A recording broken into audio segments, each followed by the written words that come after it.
Hi guys, it's Kelly Latavola here, and I am back with another video for Simon Says Stamp. Today we're going to be using a couple of different flower sets and some dies. This is actually a pretty bitty card for me, but I really like the way it turned out. So I'm going to be using the Hope Blooms set, the Friends of Life set, and the Best Mom set to do the floral stamping. So I kind of pre-stamped because I have a hard time putting floral arrangements together. But I kind of have a little bit of a trick to that. So I just put down some post-it tape just to protect my work surface. I know I'm going to be over stamping. And I'm using intense black ink because I'm going to be coloring with Copics. So I'm going to go ahead and stamp the large rows down. And I am looking at that pre-stamped one. I always pre-stamp all of mine in distress inks because it helps me kind of pair colors that I want together, see how they look, and then also the layout. Plus they're like really easy to clean. So I'm just stamping along, and you'll notice I'm not doing any masking. I'm not doing any masking because this is the base layer of the card, and I am going to be fussy cutting and popping up my flowers this time around, which again is different for me. So it's gonna look like a big old hot mess by the time we get done stamping all of these things on top of each other. However, it's going to look good in the end. This is just giving us a guideline for where we want things to go. So when we're putting it together, we don't have to be guessing at all. So this wide stripe background from Simon Says Stamp, this is the first time I've ever used it. I've loved it. I have envied it on other people's cards for a really long time. And I finally purchased it. And so there was no way I was making a card without it.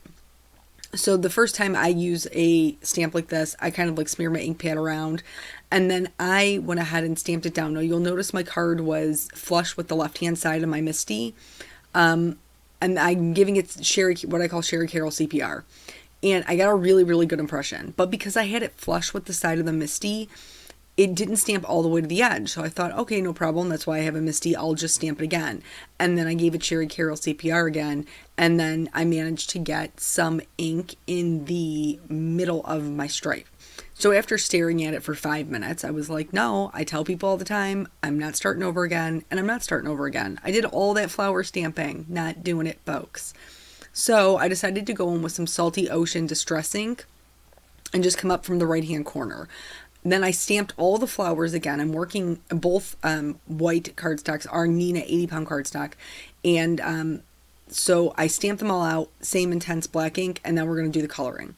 So because I had that blue background, I really wanted complementary colors, things that were going to pop off the page. So I decided I was going to do my largest flowers, which is the roses, in a really bright orange. When I'm coloring roses, typically, I just do lines of color, because they are so intricate with all of the petals folded up over each other. There isn't usually a lot of room to do much feathering, but thankfully you don't really have to. So I'm just doing lines of color. I'm starting with my lightest color in the darkest areas, the areas that I know are going to be the darkest. And then I'm going from my lightest color all the way out to my darkest color, and I'm just continually putting those lines in the same place. I'm not stretching out into the petal at all at this point. I am just putting down that same line of color. Now, when I showed you my colors, you may have noticed that my darkest color is an E, which are typically brown. It is brown. And there's going to be some of you at this point watching me do this coloring, and you're going to be like, Kelly, girl, you made this flower brown. Why would you do that? Just trust me. Just stay with me, hang in there. So I'm adding this E19, which is a reddish brown, to just the darkest areas. I'm not doing the full line. I am just doing the darkest areas. You'll see here I took off the other cap of my marker, and it was because the marker was too overfilled. So if you take off the back of your marker, it will balance out the ink, and it will keep it from dripping out onto your project. So now that I have done all of the layers out to the darkest color, I'm going to start working backwards toward the lightest color. Now this time I am kind of spreading the color out a little bit farther into the petal. Be very careful when it comes to the insides. I'm still just kind of doing that line of color when it comes to those smaller petals that are in the middle. And then for the second to lightest color, I'm taking that almost all the way out to the edge, but I am leaving a white area for a highlight, which will be my lightest color. So you can see as we're building up that color, the rose doesn't look brown anymore. It looks just like a really deep, rich, vibrant orange rose. And it will look even more so once we put these, because I'm using a yellow as my highlight, it will really help to break those petals up and to make it look that much more vibrant. So I went ahead and colored the other two roses. I did them exactly the same way. And now I'm going to move on to these larger star-shaped flowers that are from the Friends of Life set. And these come with no center in them, but there is a center in the set. So I did stamp those.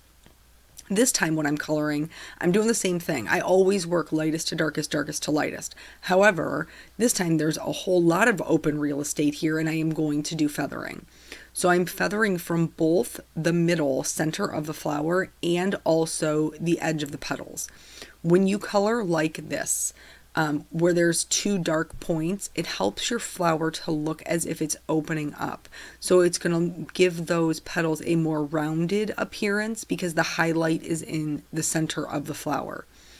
And again, I am doing just little flicks of color using a very, very light hand. And I'm trying to vary my strokes. And what I mean when I say that is I'm trying not to keep all the strokes the same size, in the same area. I want that variation because nature has that variation. So now I've worked all the way out to my darkest color, and I'm going to go back through again down to my lightest. This time I am kind of stretching out the color a little bit more into that highlight because I don't want a bright white highlight on this particular flower. There is some white that's left behind. There is, because you're doing the flicking and you're not completely covering the entire petals. But that's okay because it's so minimal that it doesn't look stark like it did before. So once I'm happy with the way that that is blended, I'm going to go ahead and color the center. For that, I chose a Y00 because it's a light yellow. And then I used the Y38 from the rose to just go around the inside edge so that it would just have a little bit of depth. For these flowers, I'm not sure what the intention was when they were drawn. They look almost like, what is the... it starts with an H. I can't think of it. They're like purpley blue. Nope, lost it. Anyway, I decided to color them like they were buttercups. So for this shading, I want the petals to look more cupped. And in order to get that look, I am putting the majority of my dark color in the center of the petal. So the sides are still highlighted. The majority of the dark is in the center, and that will give them that more bowed or cupped look. So for here, my darkest color is actually a YR, but those titles can sometimes be deceiving because like for the rose, my highlight was a Y. That totally looks like an orange. And for this, my darkest color is a YR, but again, it totally looks like a yellow. So just play around with the colors that you have to see what you can do to kind of build those out. So here, once I was done with the coloring, I decided that I was going to, since I was coloring them like buttercups, I was going to do the centers green. So I picked a YG03, and there's two, it's like kind of like a double center. So for the middle, I colored that green and then just kind of dotted the yellow around it. I'm going to move on to the leaves now, and I did 3 different color families of leaves.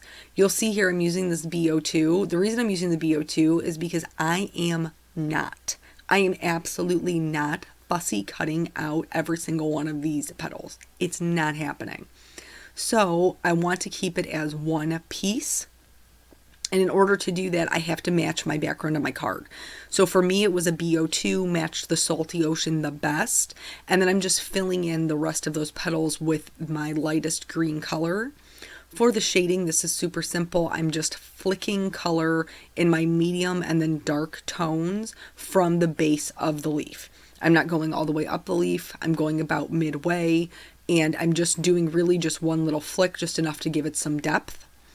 For these leaves, There is a line that you can stamp in there, but I ran out of acrylic blocks. I'm going to be honest. I have a lot, but I ran out. And so I just decided to hand draw it in myself with a Copic Safe pen. For this one, I decided to do the blue-green family. And I'm adding shading to both the top and the bottom of it. And then I'm making one side darker than the other. The reason I am adding shading to both the top and bottom, and it's the same reason why I will in this next leaf as well, is because I can't remember when I stamped which direction I stamped them in. And so in order to not have to worry about where the darkest shading is going to be, if it's under the flower, I stamped it the wrong way, adding shading to both sides just makes it easier. So when I fussy cut them out, it won't matter which way I stamped them down. They'll both make sense. I like to outline all of my images. I'm going to go ahead and do that with all of these, and then I fussy cut them out. I know that seems like a lot, but for me, I do masks and one layer cards anyway, so it really isn't that much. I take a Memento Tuxedo black marker and go around the edges of my fussy cut items, just so that way they have a nice clean edge. If you have something intricate like this particular leaf die, I actually learned this from Kathy Rakusin, just put it down on a scrap piece of paper and trace the outside of it with your marker. You'll still get that same really nice black edge. I flipped over all of my pieces because when I'm trying to build a flower arrangement, it's so hard chasing these things all over my desk. So the way I found that will work for me is to use Tombow Mono multi glue and just make it kind of tacky on the back, because when it dries, it's repositionable. So I adhered all of my flowers to that practice piece that I had, so I could play around with what I wanted in front, what I wanted behind, and because I have that repositional glue on the back, none of them are going to go anywhere. Now that I'm happy with the way the arrangement looks, I'm going to go ahead and move these items onto my actual card panel. So I'm using Tombow Mono multi glue to do that. That's just my preferred glue. You use whatever works for you. And I am adhering them at different levels. So I did all of the leaves as well as the buttercups just glued flat to the paper. So already we have one level up because it's 2 layers of paper. For the pink star-shaped flowers, I decided I was going to pop it up on some foam adhesive. So I just cut little strips that would fit my pieces, and I'm going to go ahead and adhere those to my card base as well. I know some of my flowers are hanging over, some of the leaves are hanging over. Don't worry about it. We'll take care of it in just a minute here. So I'm going to go ahead and adhere those. So now we have one layer of foam. This one I had to adhere the rose first because I liked the star-shaped flower on top. In order to make sure everything fit really nicely butted up against each other, I did have to trim some of my foam off, but it wasn't a big deal. That just allows them to like snug up next to each other where I intended them to be in the first place. And then with the other rose, I put that at the same level as well. For this large rose in the center, I decided to do double foam tape. It made more sense for me to put it on the card base than it did to put it on the rose, so I didn't have to worry about trimming anything. And then I just went ahead and adhered that and was totally happy with the way it looked. I'm going to flip this over and trim off those extras we were talking about so that everything is flush with the card, which I don't think I said. This is an A2 size card, which is 4 1/4 by 5.5. Now remember when I did my Sherry Carroll CPR and then I got black in where my white is? So originally I had planned on doing just a stamped sentiment. That ain't going to cut it now because now I got a boo-boo to fix, right? So I die cut the friend die from white cardstock. And now I'm going to kind of build my own sentiment. This is going to cover up those areas where I got black in my not black stripe area. But anyway, I wanted to build it. I wanted to build my sentiment kind of offset because it just felt very boxy when it was one line. So I went ahead and masked the R out of R the best. And I'm going to white heat emboss. So I treated it with a powder tool. You saw me do that. Stamped it in Versamark ink. And now I am heat embossing with white Simon Says white embossing powder. After I clean up my areas so I don't get any embossing powder where I don't want it, I'm going to heat set that. And then just slightly above that kind of offset, I stamped the UR so that it just had, I guess, a better flow. I felt like it had a better flow. I'm going to adhere my friend die cut with that Tombow Mono multi glue and just kind of slide them on the D and the end part of it underneath my flower.